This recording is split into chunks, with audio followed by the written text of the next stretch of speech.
विधानसभा उठे जे महिला सुरक्षित ए राज्य में महिला सुरक्षित नुहति महिला मान प्रति अन्याय अत्याचार हो महिला मान प्रति दुष्कर्म हो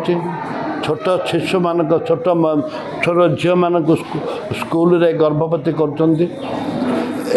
विधानसभा आम बहुत पार्टीतुंड आंदोलन होता एवं से सस्पेंड करते समस्त को विशेषकर मत दुई थर सस्पेंड करते आज प्रमाणित जो ट्रंप कहते ओडिशा रे महिला माने सुरक्षित नुहति एकला जावाक मना कर नोटिफिकेशन कर लज्जाजनक कथा किसी ना एवं प्रमाणित होती कांग्रेस दल जहाँ कहला ता ठीक कहला एवं ठीक भाव में महिला मान सुरक्षा देवार ए सरकार विफल आसंता दिन में भी विधानसभा एक बहुत आंदोलन कर आसंता दिन में भी विधानसभा ए प्रसंग उठिब आंदोलन भी हम।